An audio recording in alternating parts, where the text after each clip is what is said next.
Good evening, everyone. Thank you so much for joining us here tonight on A World Awakening. I have the pleasure and the honor to welcome a dear friend of mine to the show tonight. We know each other from the paranormal world, but it was really a different kind of a friendship and an immediate knowing that we were somehow being reunited. And I think that we met in person about probably 8 or 10 years ago. But once you spend some time with Jonathan, you will understand that there's a foreverness about him and a sweetness, a kindness, a compassion that is inspirational to me. And we've done a lot of different events together. We've been to a lot of different places together. We've spent a lot of time together at the farmhouse up in Rhode Island, and we have some stories to share. So, without further ado, allow me to welcome my friend and fellow Hello. paranormalist, Jonathan Altieri. Hello, darling. Hello. It's a pleasure to be here tonight. It's so good to see you. I mean, this is the best that I can do right now. You're having a snowstorm. I'm not going where you are. So there won't be any hugging or cuddling up or any of that until you frozen tundrites thaw out. And, and I'm ready to get back on a plane and go someplace and do something. So yeah, in the interim, why don't we just skip along that path that we have created and reminisce about some of the wonderful experiences that we've shared and some of the events that you've attended and you've compiled over the years, a great deal of evidence. To me, I don't consider myself a paranormal investigator. That feels kind of redundant to me. It's like I'm searching for something I already know exists. So, it's like, okay, I just kind of enjoy watching other people have Yeah. experiences. No, I really do. That's the part of what I do that I enjoy the most is watching other people have experiences that blow their minds wide open. hmm So, why don't you share with our audience tonight some of the things that you have experienced over the years that have changed you because of what these experiences have taught you? Well, where to start? Um, I want to say I had experiences like when I was a kid Yes. where I would see things like in my room at night. I would see like little different color lights, and how Barville is like the whole that whole town is Yeah, haunted. it is. And Burrowville is haunted. Yes. when my mom and dad built the house back in the 70s, um, I remember them telling me that they found like old boots in the ground when they were digging to build the basement in. Yeah. They found like those old stone walls, of course. There's all these artifacts they found, and I think that has something to do with like the activity in the house. I'm sure. And even though it's a new house, some people think that it's a brand new house, it can't be haunted. Oh, no, But that's not true at all. Not at all. That is, whatever house you're living in, I don't care if it was built 3 years ago or 300 years ago, it is sitting on ancient land.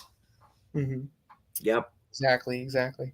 And so I would see like different color lights. I would see um white lights with red lights in my room at night, Mm. and I'd be like this with the covers, like what's going on? Is there like a match, a duel? And but as I started getting older, things dwindled, and I didn't see much happening anymore. But I was still interested in the paranormal, Mhm. and other things in my life were going on. I was just not paying much attention. And then back in 2014, I saw they Rhode Island was having the Paracon, Yes. and that's where I met you. Yes. And So yeah, it has been about yep, 10 years. Yeah. yep, and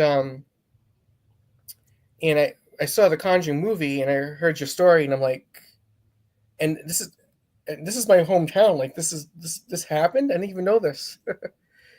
And after that, I was going to like the Paracons to see you like almost every year. Yeah.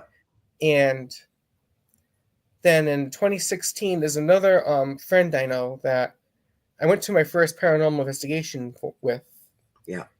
Went to this old museum in New Hampshire, and I was I was a newbie, so I was just using my cell phone camera and didn't have any equipment really.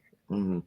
Just going by, just sounds, Yeah, but and you all and I both natural. know you are the best piece of equipment that you could have, using our own sensory perceptions. I Yep, find is much more. You don't need all the bells and whistles and the flashing lights. yep, Well, that's not it's one way to identify the presence of something, but hmm, not how you communicate. right. And like as far as like the electronic equipment stuff, yeah, we don't really need that. But I must admit though, I do love dowsing rods. I do love using dowsing rods. But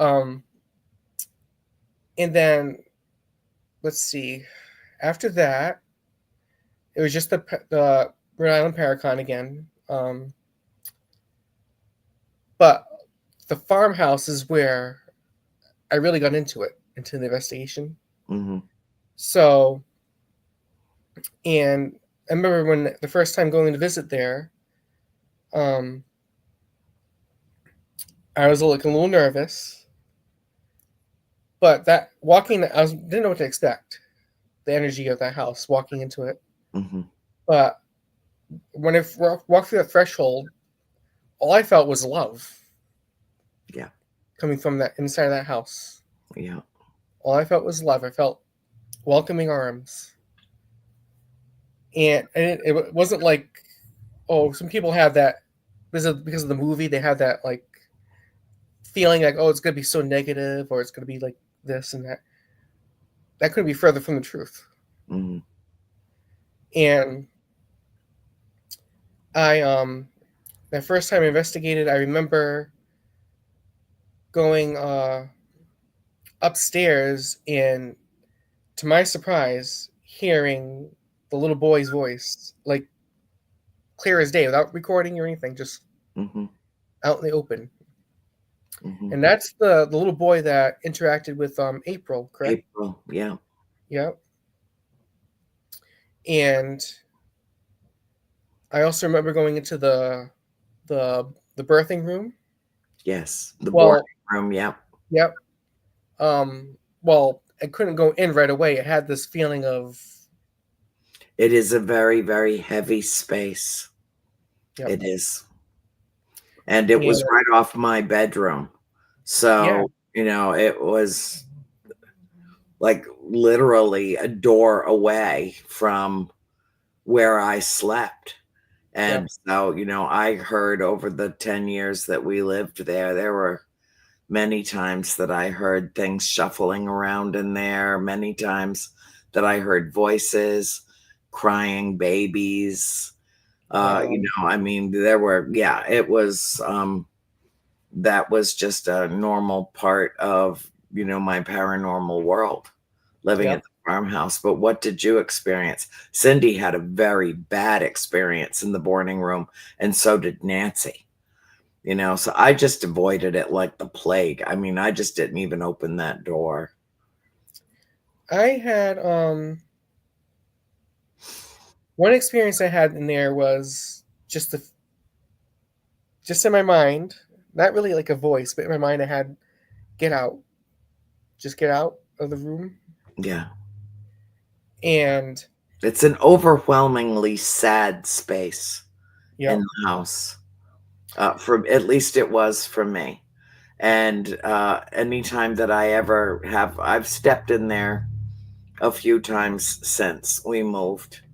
Um, and it feels like I immediately step into a bubble of I'm not it everything changes and I feel like I can't hear anything, like I've had a fishbowl put over my head. mhm, And like uh very isolated. yes, yeah, and I don't know, I'm not comfortable in that space. I love the whole house, but I feel an intense sadness in that room. That out of the 3 rooms upstairs there, one not the so there's your room, the middle bedroom, but the bedroom after that Hmm. actually felt the most comfortable Yeah. in the whole upstairs. Yes. Um, but we're getting activity in there too. Someone had like a little toy car on one of the dressers, Mm-hmm. and it just rolled off in front of us and landed right on the floor. Mm-hmm. And we tried debunking it. Like we put it back up there. We tried walking around it, tried shaking the floor, and it wouldn't move. Mm-hmm. And then in the middle bedroom, that closet didn't exist when you Right. lived there. It did not. No, the room was much larger. Mhm. That wall of the two closets did not exist. So I remember Brady and we went into that closet, Mm-hmm. and it had not negative, but it just had a strange energy to it. Yeah. Like, and I've heard there's like some sort of portal or something That's in that where closet. my sister Cindy heard, right where you were. Hmm. Her bed was up against. Imagine that those closets being gone and her bed was up against that wall. And that's where she heard the voices. There are 7 dead soldiers buried in the wall. There are 7 dead soldiers buried in the wall. Right there, where those closets are now, is Wow. where her bed was. And that's where she heard that. And that's also where her bed would shake and levitate and move. And my parents downstairs in the room right directly below it, the Hmm. same thing would happen to them. They'd wake up in the morning and their whole entire bed would be lopsided in the middle of the bedroom. Like, yeah. And the doors would be open. Those two doors in the Yeah, dining room that would, yeah, they would be open. that takes a lot of energy. It does. It does. It was yeah, that was always an issue. Um and to the point where my parents finally vacated that room and went and turned the summer kitchen into their bedroom just to get away from it because it wouldn't stop. Wow. It ca it's funny because like this I can there's certain areas of the house where I can even mention that there's some areas that felt uncomfortable and some that felt comfortable. Hmm. Um, the the room we were just talking about, that was your former parents' bedroom. Now Yes. the library, Right. that room itself has its own feel to it, It does. and but at the same time, like when investigating there, it didn't. We had some activity there Hmm. in that room, but not as much as I thought there would be. There seemed to be more activity up in the middle bedroom, and where else? In the basement. Yeah, The I was going to basement ask you area. if you had any, recollections of being down in the cellar and different places in the cellar, Yep. because the energy is different. It runs the entire length of the house from the root cellar at one end all the way to, where the heating equipment is and the stairs that go up to the front foyer, Yep. and has two sets of stairs. And whether you're in the well room or you're in the candle room or you're in the root cellar or you're in the open spaces of the cellar, it has a lot of different. The temperature can change Yes. dramatically down there, and it's all the same depth under the underground. So ideally, um, you would think the temperature is always exactly the same, and that's why the root cellar was Yep. down there, because you never could use it as a year-round refrigeration unit. Mhm. um, and yet there'd be times that you could walk through that cellar and suddenly it went from being comfortable to you literally shaking, because the temperature just plunged right Yep. where you're standing, and you're not alone. The the room that's right next to the well room, Yeah. that's usually the lights are always off on it. Hmm. That room always creeped me out. And I was brave enough during one investigation that they're like, "Oh, Jonathan, you can just go in there. Be brave, go in it." And I did. I went in there, and another friend came along, and we actually did like a voice recording, and we were asking like different questions and stuff. Were you And doing EVPs? You were trying to record EVPs? I can't remember if we used EVPs or something. I can't remember exactly what we used, but Mhm. the spirit that was in that room didn't like us in there Mhm. and wanted us to leave the room. And we're like, why? And there was no answer. But and then in the well room, we did the flashlight Yeah. test. So we just back it off a little bit, Hmm. and it would we ask questions, and it would actually light up and respond. And I'm used to seeing that like on TV shows or whatever, but this experience it in person is like Yeah. completely different. Hmm. Um, and what else? Oh, there was one night I investigated there that Cody and Satori were over, and they did their method, Yes. and I think her name's Abigail. Yes. Abigail, Abigail Arnold. Yeah. we actually could hear her walking around upstairs while we're in the living room, and she would actually come down the stairs and communicate with them, and Hmm. that's one of the most like amazing experiences I had Yeah. to I actually think hear she that. was the one. I'm not positive, but I do think that she was the one that would walk through the house every night, through the upstairs, and check on us. Yep. Um, as we were all falling off to sleep. And Cindy was the one that was most familiar with her. Hmm. And Abigail had a beautiful head of hair that she wore up. And I only saw one photograph of her ever, but she, I found her to be very kind-hearted. Yes. Not in any way mean-spirited, so to speak. Nope. She was a very gentle, gracious lady.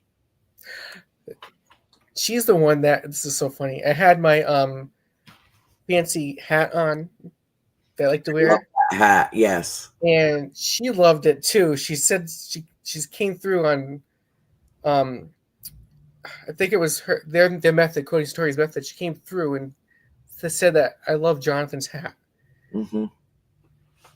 and I was like, oh well, thank you so much. Such a compliment. Yes. Yeah. And besides the farmhouse, I've been to with other people to other investigations. There's Have you been to the Pain House?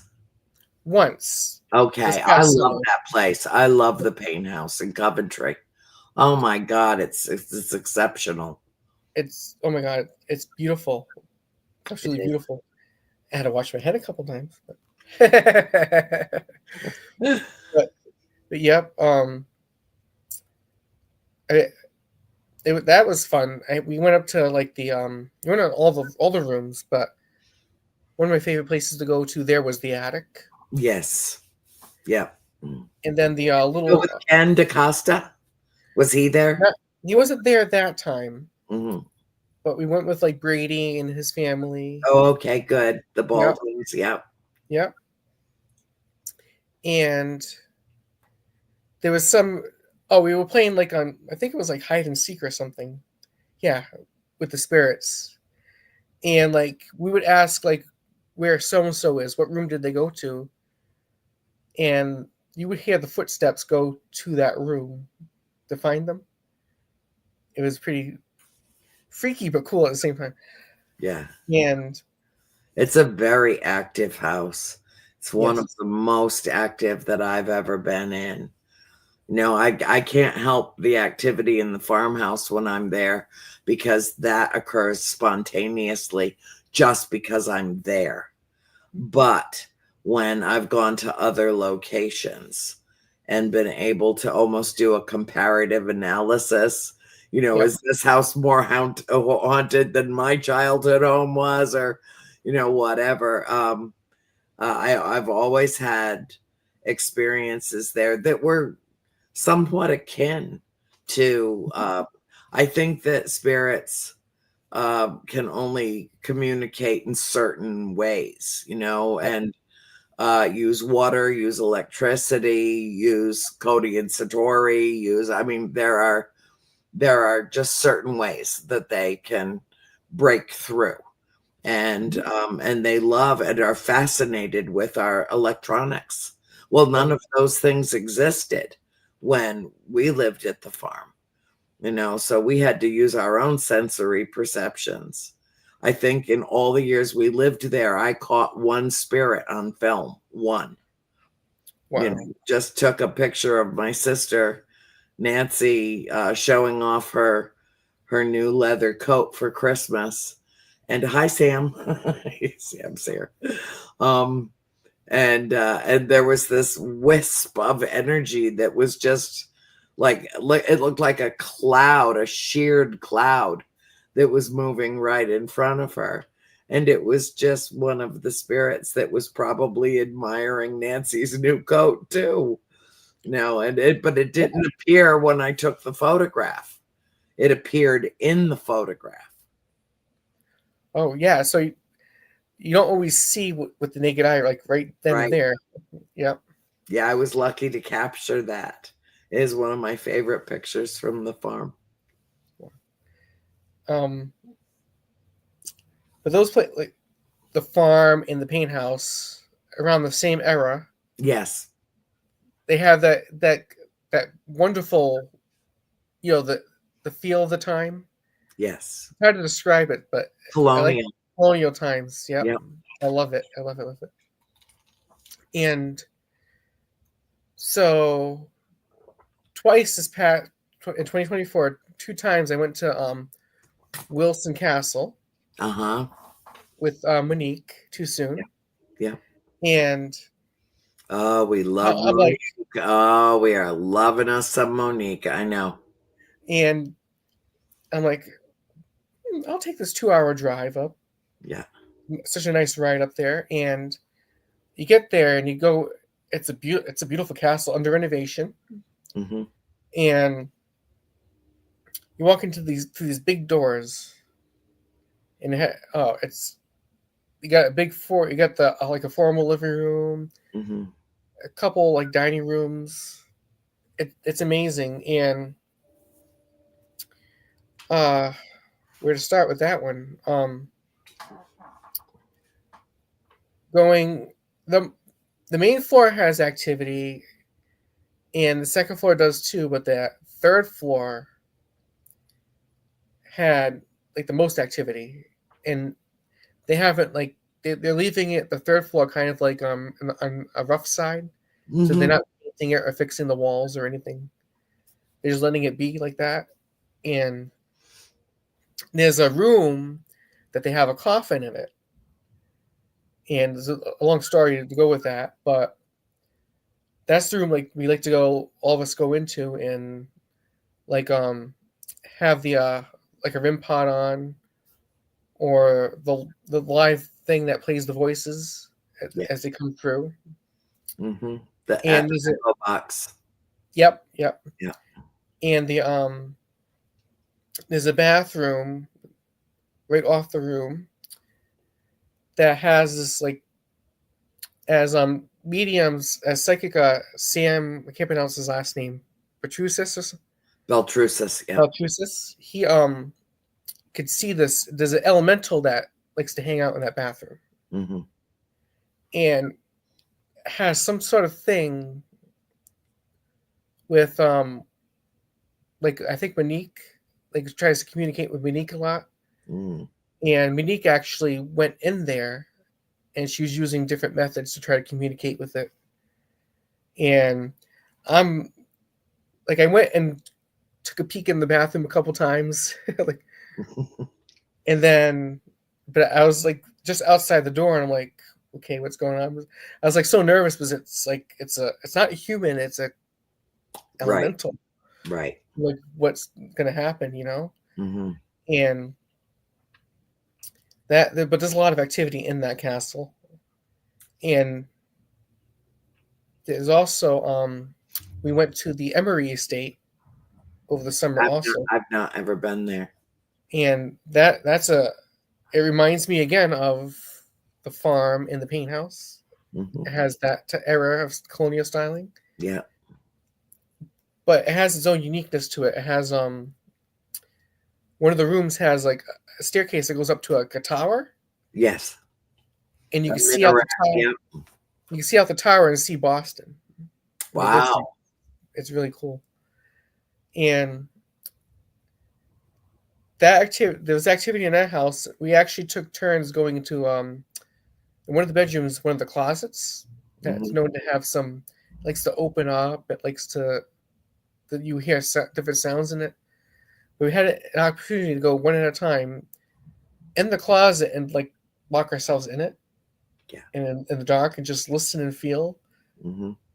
And I could have sworn I felt like a little hand on my shoulder, but I didn't like overreact to it or anything. I just let everything happen. Yeah. And there's also, they have like a cedar closet on one of the bedrooms on the other side Mm-hmm. that has like an awful like, creepy feeling to it. Um, I've been to, besides that, there's been other places I've been to that I went to, in there's the Enfield House in Connecticut, Mm-hmm.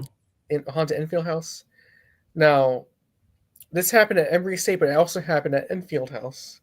And my first night there, we were recording voices and playing them back. And one of the spirits just said my name. You hear Jonathan come right out. And I'm like, they know me already? Mm-hmm. I haven't even introduced myself yet. Mm-hmm. So it's they know. Oh yeah, they They know know. who you are. Like, Yeah, we had an incident, an incident uh, with Cody and Satori at the farm mhm, one night where the rapping just wouldn't stop. It wouldn't stop, and you know how polite Satori is, and mhm, she told him, "Okay, I cannot talk to you all at once. Choose one, and then let that one give me the message." And I was just sitting on the sofa, not um, just waiting to see what would happen that night. And they tapped out my name. Well, AND. And Satori said, so this message is for Andrea. Yes. And then they spelled out 4 words. We miss your family. I was blown away. I was blown away. I just sat there and cried. You know, I mean, I felt like saying, oh, yeah, sure, you don't have anybody to torment, you know, but Yeah. of course you miss us. We're an interesting group of 7 people. Yep. Yep. I remember watching the show Amy Bruni's on it with Adam. Oh, Kindred Spirits. Kindred Yes. Spirits. Yeah. In the Amy, episode Adam and Chip. Yep. Yeah. And your sister there, she was uncomfortable. She had an uncomfortable experience. Yes, she won't ever go back. Mm-hmm. Yeah, she had a bad experience during the filming, and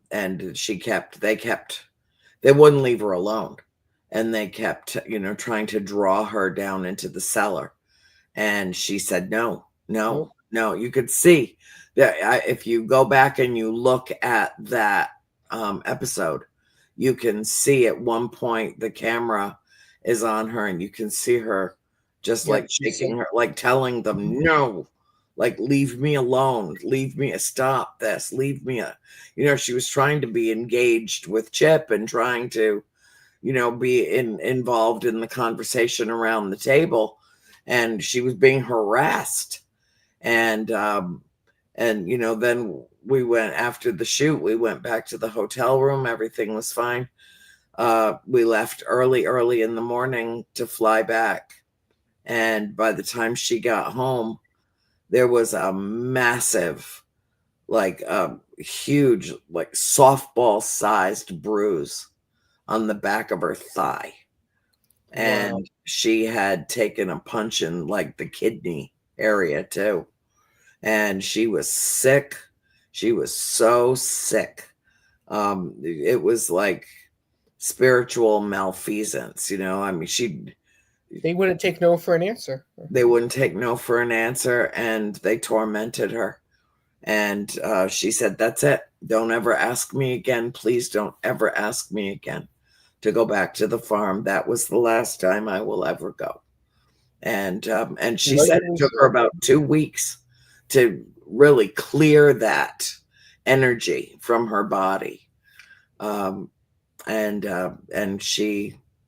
I won't ever ask her again. I mean, it was, as she's not big on getting in front of the cameras, she's like, no, you go do that. You go do that. The story, you go tell the story. I would like to have a normal life, please. Thank you very much.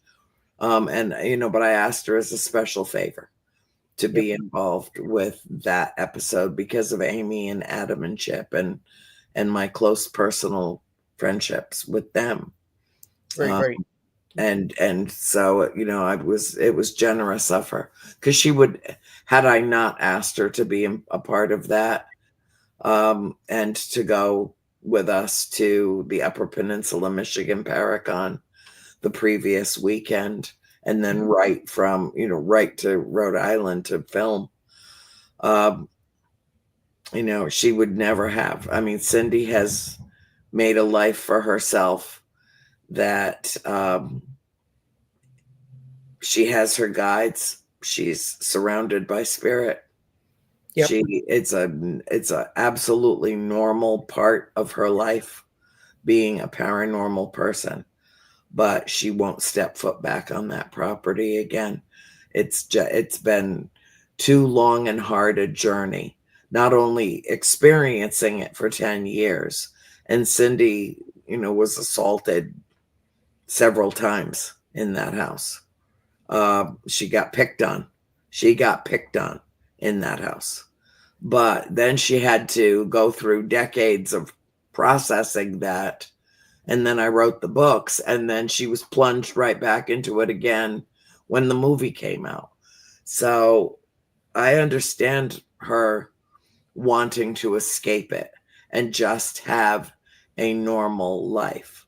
What she doesn't Right. understand is that she will never have a normal life because she's a paranormal person. It happened. You can't be untouched Mhm. by it.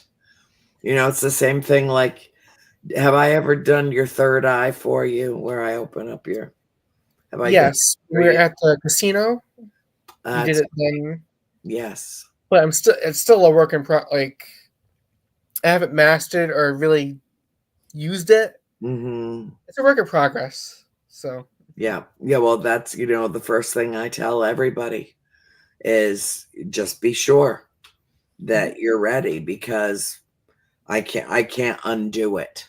I can do it. I Yeah. can't undo it. And to be very honest, lately, I, the last I can't you wait know to hear this. last couple of weeks, just sitting here in my room, after a long day of work, I'm tired. Just want to lay down, go on my computer, watch TV, whatever. Mm, And I have been seeing. I'm telling myself, am I going loopy? Because I've been seeing quick movements out of the corner of my eye in my room here. mhm. All of a sudden, you just see like a wisp of Wow. go right by, and I have to second guess, like, nah, am I just tired, or am I just is somebody visiting? Yeah. Because I have like family and friends that have passed on that I know must come and visit, Yeah. and they're showing themselves. But I'm seeing it more lately after Mhm. everything going in the world that's been going on too. Yeah. There's like a higher activity going on. Yeah. There is a higher level of activity. And, I was just talking to Deb DeRoos about that this morning about how I feel. I'm getting a lot of downloads. I'm getting a lot of sightings. I'm getting a lot of the same thing with the, just like that fast. And you can see movement peripherally or whatever. I'm feeling very much not alone. Yep, Is what that's exactly I it. guess is the best way to put it. Because I don't know who or what it is. I just know that it is. I've been getting all of a sudden I just will be sitting here and now I'm thinking, oh, is it tinnitus? Because all of a sudden my Please don't. Oh, all of oh, a sudden I'll just get like this ring all of a sudden for no mhm. reason, like something's going, like something's coming, like Yeah, and it's quick. information. It's different. Sometimes it'll be a low vibration. Sometimes it'll be very high pitched. Yep, And I don't know. I've had my ears checked over and over and over again. I do not have same. tinnitus. I'm having contact. You're having contact. Yes, And I think that most people who go to an ENT to find out why their ears are ringing and get a prescription that doesn't work is because they don't have tinnitus either. They're being contacted. They're and then that wasting money on the medication, like, yeah, you and know, it'll take longer than I will be alive yep, for humanity to understand that we are in constant contact, yes, constant connection. We're all tapped into the same greater consciousness. And there's where a lot of that, it's why telepathy hmm is is what it is. Like why all of a sudden I'll think of you and then get a text message from you within 2 minutes yes, because yes, you yes, heard me think about you, or I heard you thinking about me, and then comes the message. You see? So, like I heard in my head tonight, and now you weren't texting me this or anything, but I heard your voice in my head say, "Don't be nervous. I love you. Don't be nervous." mhm, But we weren't on the phone or like this. We weren't talking. I just heard it in my head, yeah. And speaking of the ETs, I remember texting you this when it was happening. It was like a year or two ago. This happened here at home. I was on the porch and just looking up at the sky. It was, can't remember if it was summer or winter, but it doesn't make a difference. And I was looking up at the sky, and behind the tree line, I thought there was a star or an airplane coming, Mm-hmm. and it wasn't. The it was like it was a white light, and it came out from like behind the tree line, and this happened like a few nights right in a row around the same time. The light came out, and as soon as it recognized that I saw it, it would hide behind the tree. Yeah. And I'm like, that's got to be them. And they noticed that I noticed them. Yeah. And I'm like, you don't need to hide. You can. I saw you. You can come out.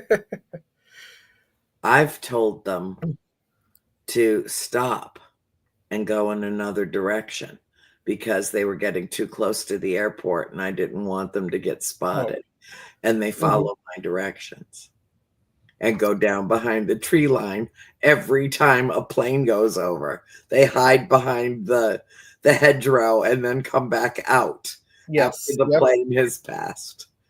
And Yeah. I don't live that far from the Worcester Airport, Hmm. and you'll see planes coming all the time. So it's pretty much the same thing. Like, just don't get caught. Don't get caught. I know you're here. I know you're watching me. I am now watching you. Go hide behind the trees and don't get caught. Yes. Yeah. So,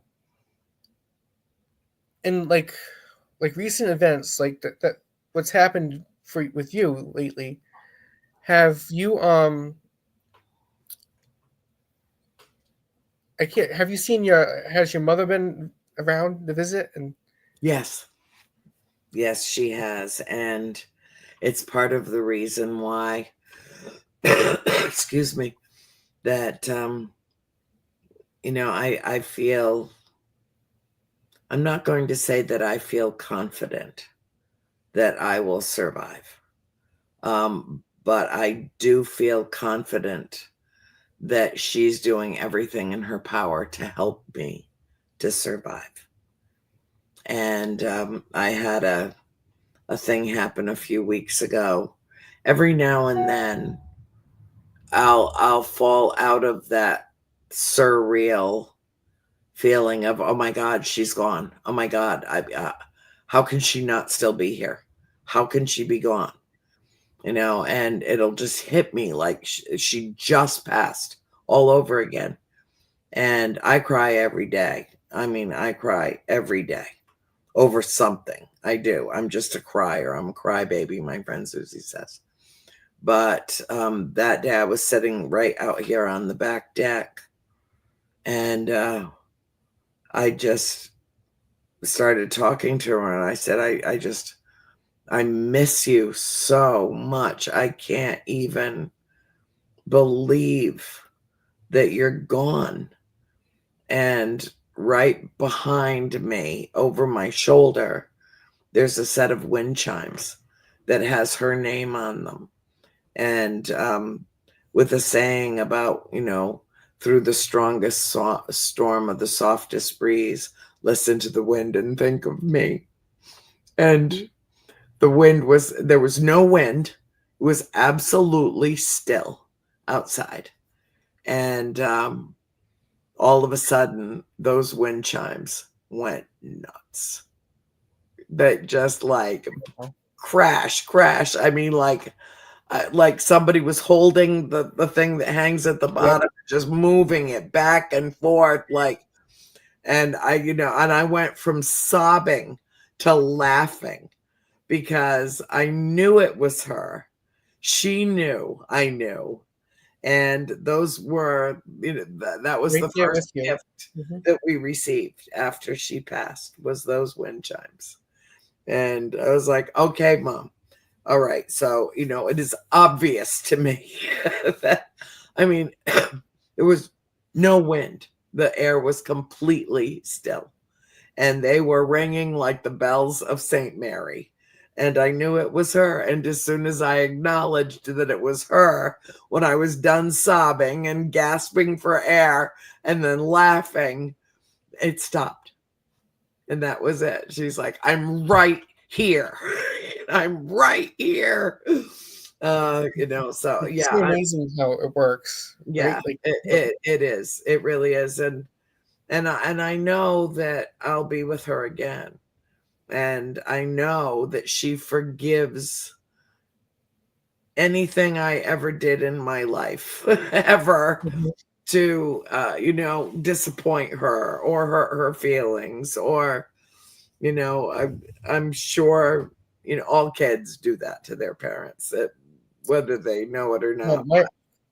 my mother and I, of course, love each other very much, but we're like, You couldn't possibly be different than you are, more different than you are. You couldn't possibly be more different. I know your mother.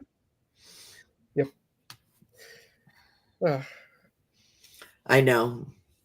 Well, it was the last 6 months with mom mhm. were pretty hard. And she would get very frustrated, and she would sometimes, uh, because she knew she was slipping away. She knew that my mother was a brilliant, brilliant woman, extremely well read. Just she felt she got very frustrated and upset when she felt her intellect slipping away. Yes. That's what, because to her, that was her essence that was leaving. She It couldn't do didn't what think she about the loved to do anymore. right. Yeah, it wasn't really even so much about her physical form. It was when she started to lose her memory, she and her intellect, she began to uh, really, really resent that she was stuck here. So, oh my God, how did that hour go? And I no, saw Bill, that. I think you're wrong, honey. Come Oh, on, Bill. really? Okay. Uh, so anyway, yeah, I feel like we're gonna have to talk over the weekend, honey, because I don't Yes. feel like we had enough time to catch up. Nope. Um, but yeah, she's around, and yes, I know. Just enjoy every moment with your mom, honey, because you're not gonna have her forever. And yet you are going to have her forever. So Mhm. make sure that everything is peaceful. Make Yes. sure Yes. that everything is peaceful, because we're living in a day and age and a time where it's a rare commodity to find peace and tranquility Mhm. with people that you disagree with in myriad ways. It's difficult.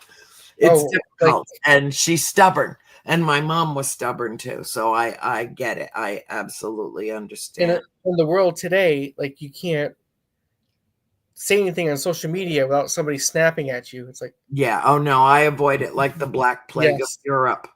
Yeah, it's really toxic, and I don't wanna be in that environment, and nope, I'm frankly, as you well know, am not allowing anybody or anything that energy. into my world that has any kind of negativity associated with it, even associated with it, It's like because I stay because the it's F not away.